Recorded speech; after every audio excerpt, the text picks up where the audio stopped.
Fala galera, Tosinara, beleza? Minha coluna pós-jogo de Flamengo 2, Grêmio 0 começa agora. Flamengo vence o Grêmio na arena do Grêmio, jogando uma partida muito boa e aí dando a resposta. Se a gente queria uma resposta, o Flamengo deu a resposta hoje. Provou que a derrota, ela não, de quarta-feira, ela não atrapalhou, né? O Flamengo dominou completamente o jogo na arena do Grêmio, a despeito até da fase do próprio time, do Grêmio, que é bem ruim, mas dominou completamente. Teve tranquilamente, em média, 60% de posse de bola. E partidaça do Arrascaeta, do De La Cruz. Eu vou falar depois com um pouco mais de tranquilidade, né, individualmente. Mas uma partida muito boa do Flamengo, do início ao fim dela. E que dá pra gente uma tranquilidade, né? Se alguém tava achando que o time ia oscilar para baixo, prova, pelo menos até o momento, que o jogo de quarta-feira contra o Central Córdoba foi um desastre de percurso. Vamos ver. Tem um jogo importante contra o Juventude. O Flamengo pode, inclusive, seguir na liderança. Tá liderando agora. A gente vai falar um pouco melhor. Vamos ver como é que o Flamengo saiu jogando, gente. Vamos lá. Felipe inicia a partida com um time que jogou contra o Botafogo. O mesmo time que jogou contra o Botafogo, a Supercopa, né? Com Rossi, Wesley, Léo Ortiz, Léo Pereira, Alexandro, Eric Pulgar, De La Cruz, Gerson de Arrascaeta, Michael e Bruno Henrique, Filipinho como técnico. E aí o Flamengo inicia a partida com o manto novo, esse que estou usando inclusive, amassando o Grêmio, assim, em cima do Grêmio, o Grêmio meio que nervoso, tentando... E logo aos 3 minutos, 3:20 mais ou menos, uma jogada do lado direito, lado esquerdo, o Michel recebe, toca, vinha para o Arrascaeta que estava entrando, o 41 anos lá, o Edenilson acaba tentando, meio que no sufoco, tenta cortar, acaba deixando para o Arrascaeta na frente, que faz um drible lindo no voo, toca com maior categoria 1-0. E a partir dali o Flamengo segue dominando. Claro que a condição da partida, né, a condição do gol logo no início, é fato que condicionou o jogo. Mas o Flamengo seguiu dominando, seguia com a bola, posse de bola, o Grêmio tentando umas bolas meio longas, tentando sempre disputar a segunda bola, a bola veio pro Volpe, não dava no zagueiro, o zagueiro voltava, ele vinha, zerava, brigava pela segunda bola, a gente estava ganhando as segundas bolas, né, no alto, ganhava os duelos, ganhava as segundas bolas. E o Flamengo conseguiu tentando, Michel do lado esquerdo, errando mais do que acertando, teve algumas bolas, entrou algumas vezes, até teve um lance que ele entrou, que ele deu um primeiro corte certo, e depois ele tenta dar um outro corte, meio de qualquer jeito.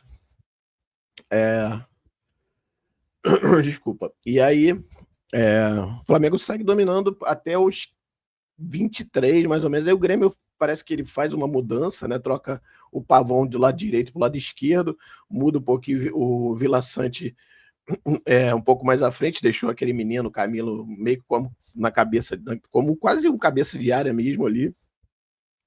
Fez umas mudanças que começaram a encaixar as jogadas do Grêmio. E aí o Flamengo começou o Flamengo perdendo demais essas bolas aí, que não é o normal, tava errando, não estava conseguindo chegar na marcação. Mas isso durou 5 minutos e não teve efetivamente nenhum perigo, assim. E aí o Flamengo se rearrumou dentro de campo, né? O Felipe é absurdo. E aí voltou a dominar. Aí o Flamengo volta a dominar, perde algumas chances. O Flamengo estava errando muito, principalmente na última bola. Uma partida muito ruim, tanto do próprio Michel quanto do Bruno Henrique. O Bruno Henrique chegando atrasado, assim, repetiu o mesmo jogo que eu achei abaixo também contra o Córdoba. Hoje eu achei de novo. O Bruno Henrique ainda parece que está faltando, sabe? Parece estar ansioso, algo que ele não faz, enfim.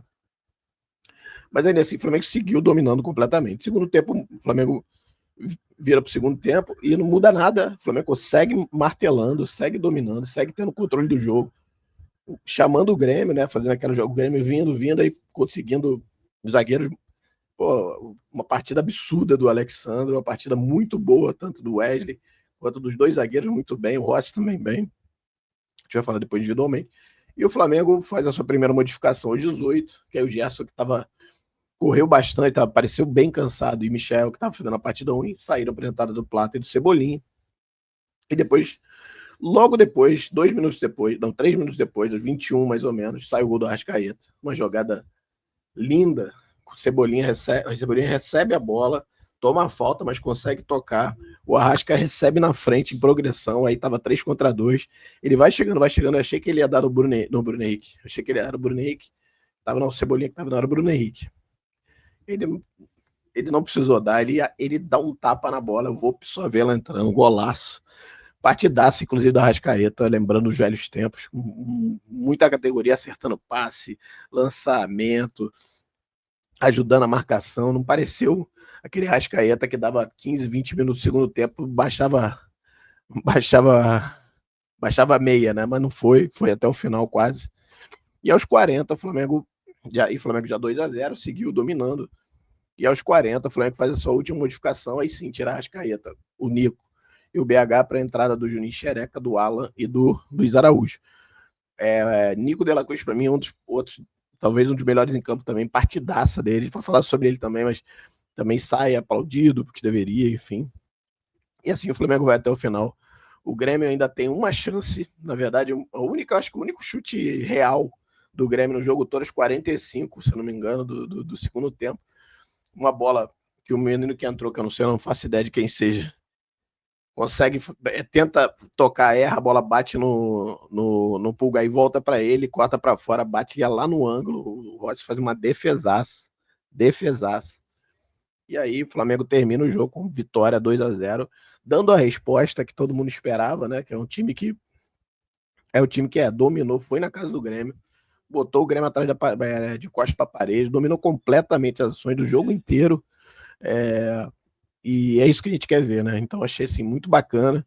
E aí quero falar dos jogadores, né? Eu tô falando aqui com os jogadores aqui do lado e não percebi porque eu tava com uma colinha aqui das minutagens. Mas vamos lá, vamos aproveitar e falar dos jogadores. Vamos lá, vamos dar nota. E aí falar dos jogadores também na nota. O Rossi, para mim, é só essa defesa. Na verdade, só teve essa no jogo praticamente. Vou dar 8,5 para ele. Uma bola lá no ângulo, ele faz uma defesa de cinema. 8,5 pro Rossi. Wesley, muito boa partida, fazendo aquele Wesley com muita passagem, com muita ajuda.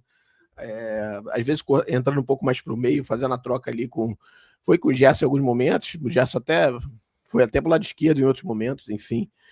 Mas foi muito bem, vou dar 8,5 também para ele. A dupla de zaga, partidaça, tanto do Ortiz quanto do Léo Pereira, 8,5 também para os dois. Alexandre, para mim, se não foi um dos melhores em campo, foi o melhor em campo, foi um dos melhores. Que partida do Alexandre, meu amigo, que partida, que é uma classe absurda. Para mim, 9. Pulgar também, outra partida muito, assim, é um jogador que dá muito equilíbrio ao meio campo do Flamengo. Ele e o De La Cruz agora, foi impressionante, cara. Como dá equilíbrio, o De La Cruz dá volume, né, dá volume de jogo, tá sempre em todos os lugares, e o Eric é muita tranquilidade, né, cara, muito, sabe, sem espalhafato, passe, marca, toca, pô, dá ritmo, né, como o Tite gostava de dizer, ritmista. Ele, principalmente o De La Cruz, fez um partidaço. Vou dar 8 pro Eric. Pro De La Cruz eu vou dar 9 também, para mim um dos melhores em campo junto do Alexandre. Gerson, achei prendendo um pouco demais a bola, mais do que o normal, mas ainda assim é um craque de bola. Algumas jogadas, tá? Vou dar 8 pro Gerson. Rascaeta, para mim, melhor em campo, não tem como. 2 gols de craque, né? E partida que fez, eu acho que a melhor partida dele com o Filipinho no comando. Vou dar tranquilamente 9,5 aí para ele. Jogou muita bola, né? Lembrou aquele Arrascaeta dos velhos tempos, é muito bom a gente ver isso. Michael, cara, vou dar 6,5, achei muito abaixo, muito abaixo.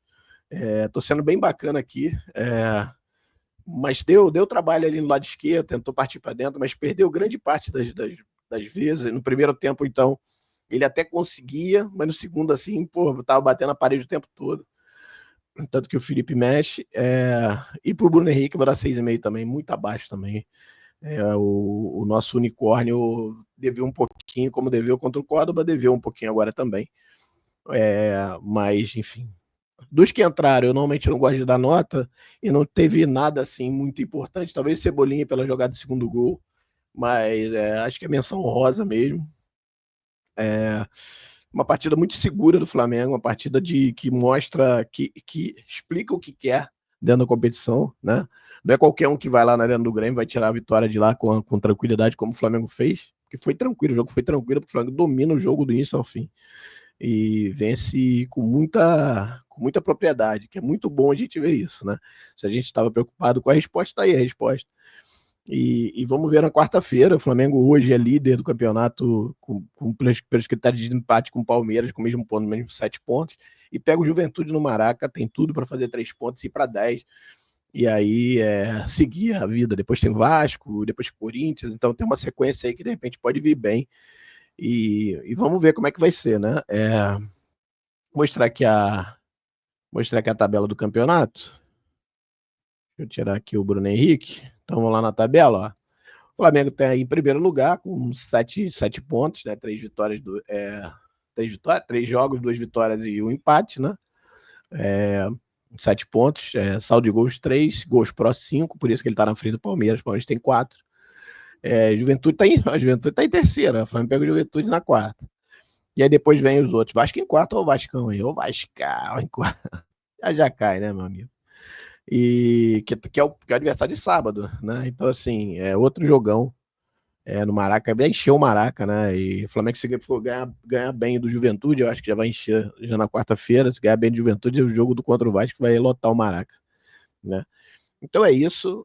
Feliz com a vitória, feliz com como o time, principalmente como o time se portou em campo depois dessa derrota para o Central Córdoba. O time foi muito criticado, acho que injustamente na grande maioria das vezes. O Felipe foi criticado assim de formas que totalmente desproporcionais.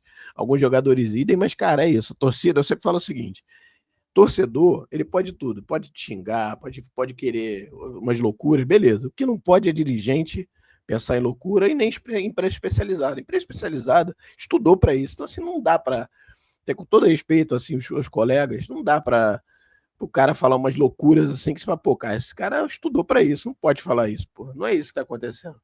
Né? Enfim, mas é isso. Torcer agora para quarta e acho que fim de semana é sábado, se não me engano, o jogo, para tentar essas 2 vitórias e seguir líder do campeonato. Flamengo líder do Campeonato Brasileiro, hein? Terceira rodada, coisa bonita, coisa bela. E é isso, filipismo, né? Vamos que vamos. E minha coluna de jogada 10 pós-jogo é essa. Agradecer a todos aí que têm assistido e até quarta, depois de Flamengo e Juventude. Beleza, gente? Um abraço.